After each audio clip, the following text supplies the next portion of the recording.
Hello everybody, how are you all? This is Abdul Sattar and you are watching English with Sattar. आज हम grammar के बहुत ही important topic को discuss करने वाले हैं। इस टॉपिक को किए बिना ना तो हमारी स्पोकन इंग्लिश मजबूत हो सकती है, ना ही हमारी रिटन इंग्लिश, ना ही हमारी क्रिएटिव राइटिंग और इंग्लिश से रिलेटेड जो भी एस्पेक्ट हैं वो कमज़ोर ही रह जाएंगे और हम इनकम्प्लीटनेस महसूस करेंगे अगर इस टॉपिक को हम नहीं करेंगे। इस वीडियो में आखिर तक बने रहिएगा। अगर ये वीडियो आपको पसंद आए तो इसको सब्सक्राइब करना, लाइक करना और शेयर करना ना भूलें। तो here we go, today we are discussing passive voice. आज हम पैसिव वॉइस करने वाले हैं। पैसिव वॉइस जो हमारी ग्रामर की एक बेसिक यूनिट है, दैट इज कॉल्ड ट्रांसफॉर्मेशन। ये उसी का एक पार्ट है। ट्रांसफॉर्मेशन किसे कहते हैं? पैसिव वॉइस को जानने से पहले ये थोड़ा सा बताता चलूं मैं आपको कि ट्रांसफॉर्मेशन में हम सेंटेंस की फॉर्म को चेंज कर देते हैं। ट्रांस का मतलब होता है बदलना, चेंज करना, और फॉर्मेशन यहां पर यानी कि सेंटेंस की फॉर्म को बदल देते हैं। कोई सेंटेंस बड़ा है तो वो छोटा हो जाता है, छोटा है तो बड़ा हो जाता है, यानी कि जो वर्ड्स हैं उनको चेंज कर देते हैं, लेकिन इस बात का खास ख्याल रखते हैं कि उसका मीनिंग जरा भी चेंज ना होने पाए। यानी कि जो सेंटेंस हमें दिया जाता है और जो सेंटेंस हम चेंज करते हैं उन दोनों का मीनिंग लगभग एक जैसा ही होना चाहिए। उन दो में कोई दो बातें ना कही गई हों, एक ही बात, एक ही आइडिया, एक मैसेज को वो कन्वे करते हों। राइट? तो ट्रांसफॉर्मेशन में हम इस बात का खास ख्याल रखना पड़ता है। तो ट्रांसफॉर्मेशन में पैसिव वॉइस कैसे करते हैं? बेसिकली हम देखिए, जो टेंसेस होते हैं हमारे, we have 12 tenses. Basic tense तो हमारे 3 होते हैं, लेकिन हम समझने के लिए उन्हें 12 बना लेते हैं। और ये जो 12 के 12 टेंसेस हैं, इनमें 12 के 12 टेंसेस की पैसिव वॉइस नहीं बनती, बल्कि इनमें ओनली 8 टेंसेस की पैसिव वॉइस बनती है। आपको मालूम है कौन कौन से टेंसेस की पैसिव वॉइस हम बना सकते हैं? चलिए मैं बता देता हूं आपको। जो हमारे 3 इंडेफिनिट टेंस होते हैं, we have 3 indefinite tense, present indefinite, past indefinite and future indefinite. इन तीनों की पैसिव वॉइस बनती है, यानी कि इनके सेंटेंसेस की पैसिव वॉइस बनती है। उसके बाद हमारे 2 कॉन्टिन्यूअस टेंस होते हैं, present continuous and past continuous. इन दोनों की बनती है, फ्यूचर कॉन्टिन्यूअस की नहीं बनती। और 3 परफेक्ट टेंस होते हैं, present perfect, past perfect and future perfect. इन तीनों की भी पैसिव वॉइस बनती है। तो ओवरऑल 8 टेंसेस की, 8 टेंसेस की पैसिव वॉइस बनती है और 4 टेंसेस की नहीं बनती। जिनकी नहीं बनती मैं बता देता हूं कौन कौन से हैं। एक तो फ्यूचर कॉन्टिन्यूअस है, और 3 है आपके present perfect continuous, past perfect continuous and future perfect continuous. इन 4 की नहीं बनते। ये एक जानकारी है जो आपको सजो कर रखनी है, यानी कि आपको ये बात याद रखनी है कि कौन कौन से टेंसेस की बनती है और कौन से टेंसेस की नहीं बनती है। तो हम शुरू करते हैं। सबसे पहले हम प्रेजेंट इंडेफिनिट, आज हम प्रेजेंट इंडेफिनिट की पैसिव वॉइस करेंगे। देखिए, इसमें 2 चीजें हैं, एक तो आपका टेंस कवर होगा और दूसरा आप पैसिव वॉइस भी सीखेंगे। पैसिव वॉइस का जो फर्स्ट रूल है वो ये है कि इसमें हम सब्जेक्ट को तो चेंज कर देते हैं ऑब्जेक्ट में, सब्जेक्ट को हम ऑब्जेक्ट में चेंज करेंगे और इसमें ऑब्जेक्ट को हम कर देते हैं काय में चेंज? सब्जेक्ट में। This is rule number 1। ये रूल नंबर 1 है जो आपको याद रखना है। और सेकेंड रूल है वो ये है कि इसमें हम V3 यानी verb third form, whenever we have to make the any sentence of passive voice, जब भी हम पैसिव वॉइस में किसी भी टेंस की बनाएंगे, किसी भी सेंटेंस की बनाएंगे, these 2 rules are very important। ये दोनों रूल हर जगह, हर टेंस में लागू होने हैं, अप्लाई होने हैं। याद रखना है, सब्जेक्ट की जगह ऑब्जेक्ट रख देते हैं और ऑब्जेक्ट की जगह सब्जेक्ट रख देते हैं। मैं भी करके दिखाऊंगा, आप बेफिक्र रहिएगा। सिर्फ बता नहीं रहा हूं, थॉरोली आज हम इसे पूरा पढ़ेंगे। कोई डाउट आपके दिमाग में नहीं रहेगा, कोई भी एक ऐसा आइडिया, कोई भी डाउट मैं छोड़ूंगा नहीं कि आप ये कहें कि इसमें ये छूट गया। देखते रहिएगा आप।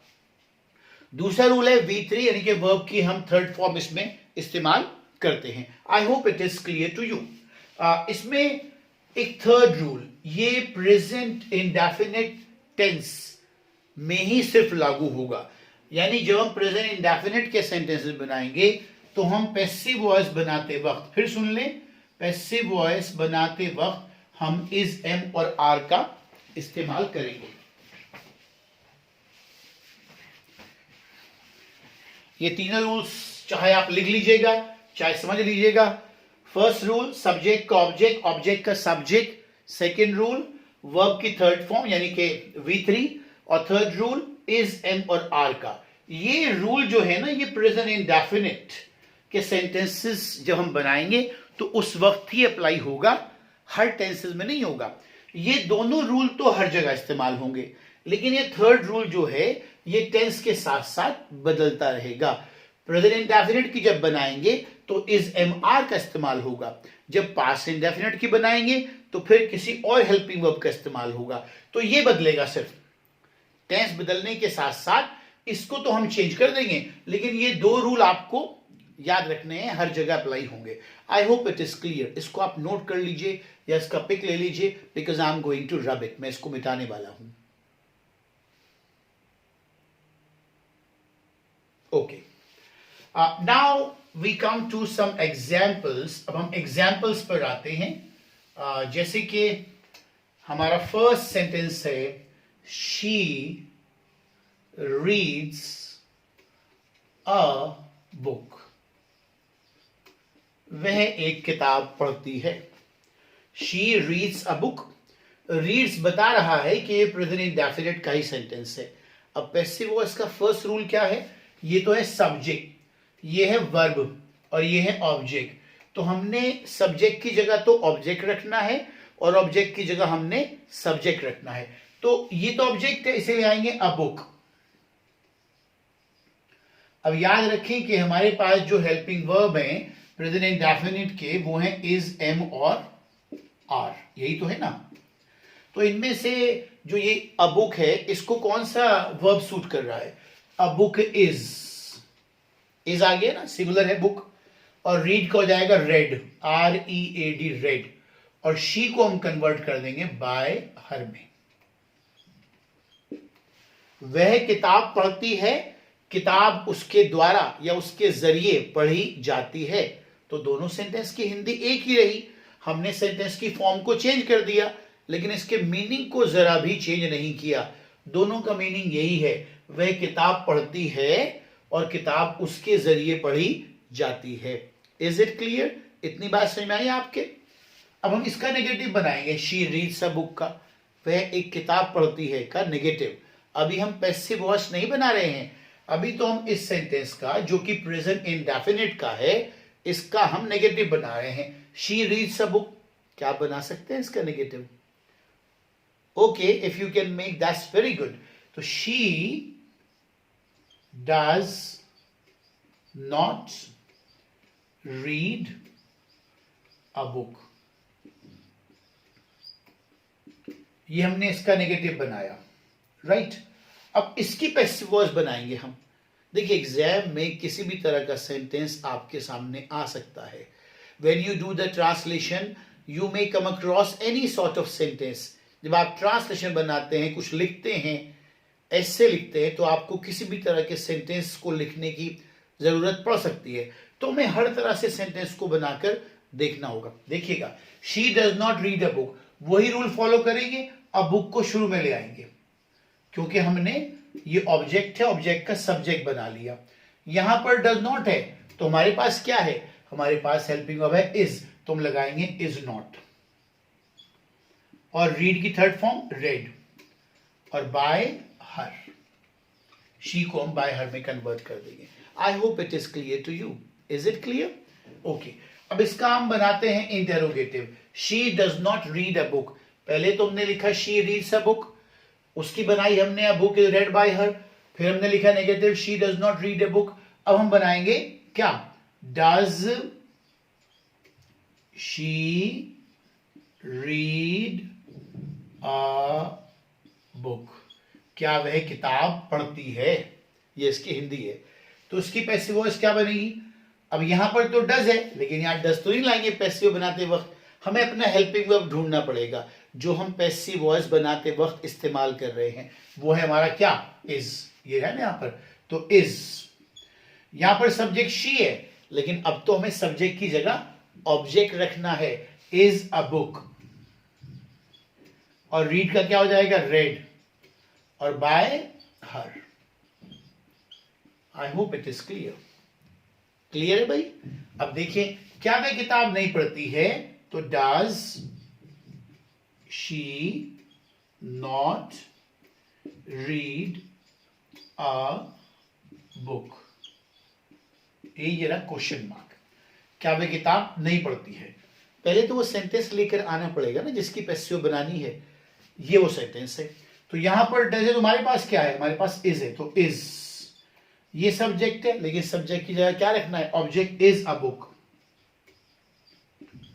रीड का रेड, बाय हा। आई hope it is clear.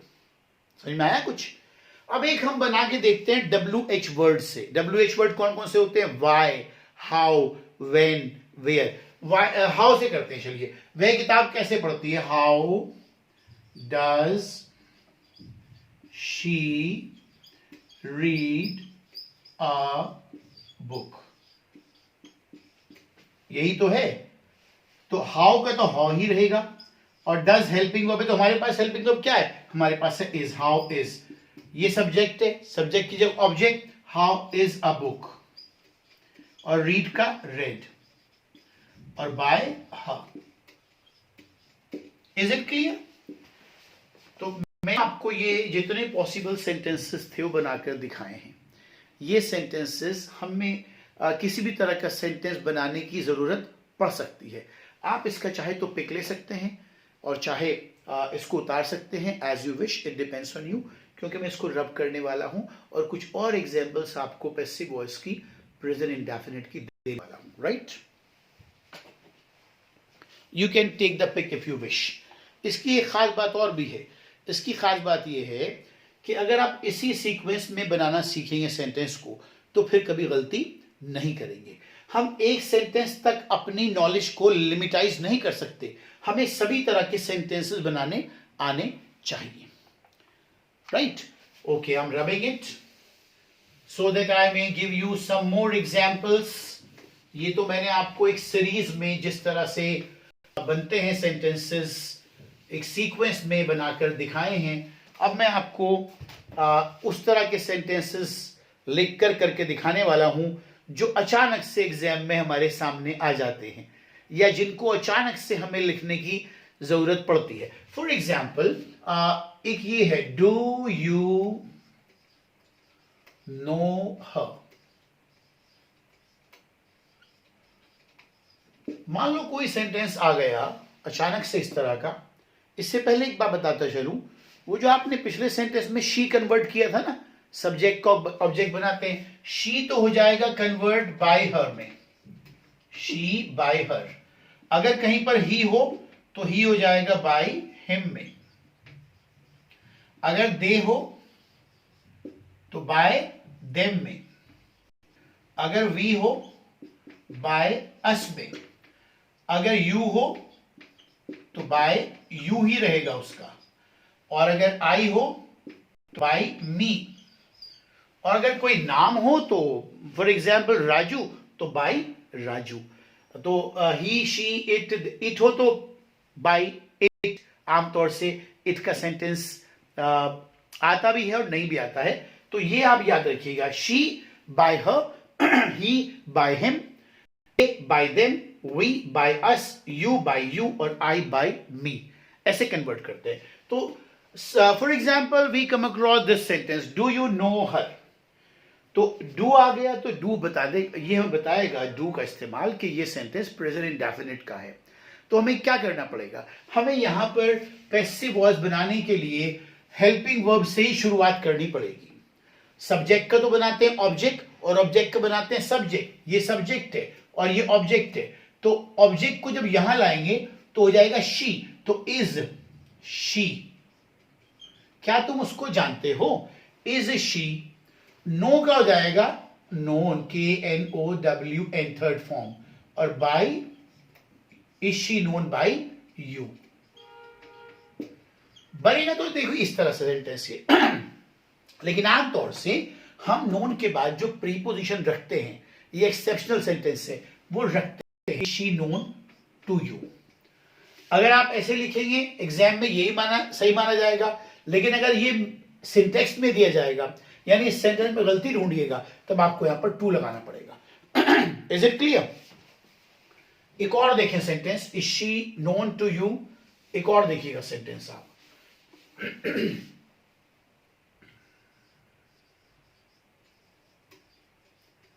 why does he abuse you?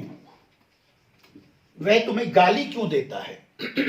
तो वाई तो वाई ही रहेगा, हेल्पिंग वर्ब चेंज करना है क्योंकि अब सब्जेक्ट है यू, तो यहां पर वाई आर, क्योंकि सब्जेक्ट क्या बन गया? यू, वाई आर यू, और थर्ड फॉर्म वर्ब की एब्यूज्ड, और अब ये जो ही था ये बन जाए object by him. Why are you abused by him. I hope it is clear. एक और देखिएगा, he cooks the food, वह खाना बनाता है, तो ये तो सब्जेक्ट है, ये वर्ब है और ये ऑब्जेक्ट है। द फूड को ले आएंगे हम शुरू, फूड इज, भाई इज एम आर में से तलाश करेंगे ना, इज तो फूड के साथ इज आएगा, और कुकड बाय हिम, ही का क्या हो जाएगा? By him. ठीक है, एक और सेंटेंस देखिएगा,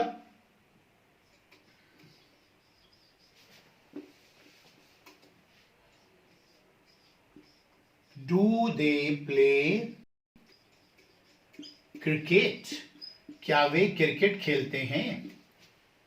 तो दे तो इसमें सब्जेक्ट है और क्रिकेट इसमें ऑब्जेक्ट है, तो यहां क्रिकेट के हिसाब से इज क्रिकेट। इंट्रोगेटिव है तो इंट्रोगेटिव बनाना पड़ेगा इसका हमें, कभी आप कुछ और बना दें। इज क्रिकेट और प्लेड बाय, देगा क्या हो जाएगा? Them. Is cricket played by them. ठीक है, समझ में आए? इतने कुछ और सेंटेंस भी आप इनके अलावा और देखिएगा।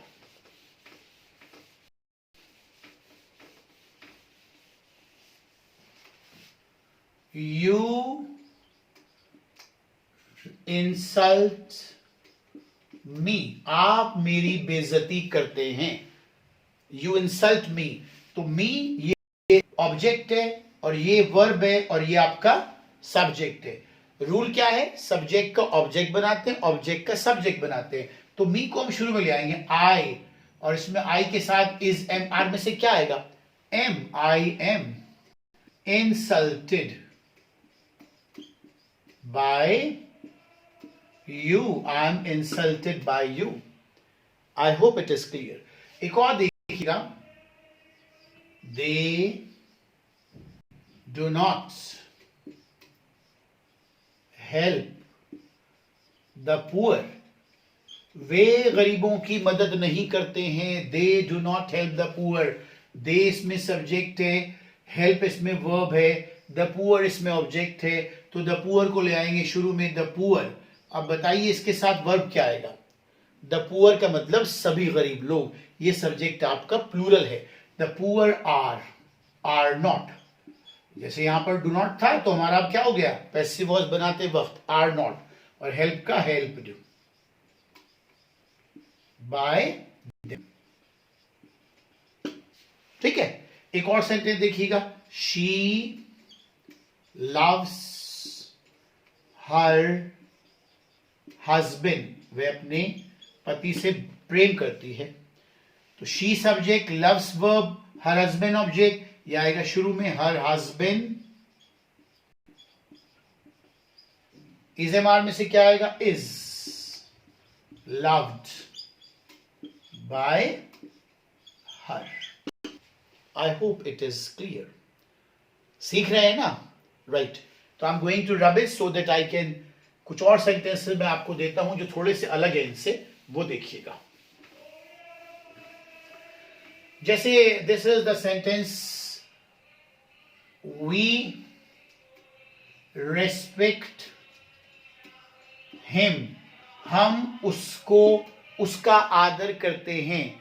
तो हिम जब ऑब्जेक्ट है तो यहां पर हिम है, लेकिन जब ये सब्जेक्ट बनेगा तो ये हो जाएगा ही, और फिर इज आ जाएगा। He is respected by us. We को हम क्या में चेंज करेंगे? अस में। He is respected by us. Is it clear? इसके बाद देखिए, mister Gupta teaches us grammar. Mister Gupta हमें क्या पढ़ाते हैं? ग्रामर पढ़ाते हैं। तो mister Gupta subject, teaches verb, us object. तो ये अस आएगा शुरू में, और जब ये अस आ जाएगा तो वी बन जाएगा। वी जब ये सब्जेक्ट के रूप में आएगा तो ये क्या बन जाएगा? वी। तो वी आर, और टीच की थर्ड फॉर्म टॉट। ये थर्ड फॉर्म में लगानी है, taught by mister Gupta. Is it clear? एक और देखिए, she gives me present on my birthday. वह मेरे जन्मदिन पर मुझे तोहफा देती है। प्रेजेंट कहते हैं तोहफे को। तो मी, शी गिव्स मी, तो मी शुरू में आएगा ऑब्जेक्ट, क्योंकि ये है। ये पहचानना जरूरी है कि इसमें सब्जेक्ट क्या है, ऑब्जेक्ट क्या है। मी इसमें ऑब्जेक्ट है। Is it clear? तो आई एम गिवन, मुझे दिया जाता है। आई एम गिवन, क्या दिया जाता है? अ प्रेजेंट, यहां पे अ कर लें, a present on my birthday bye हर। ठीक है?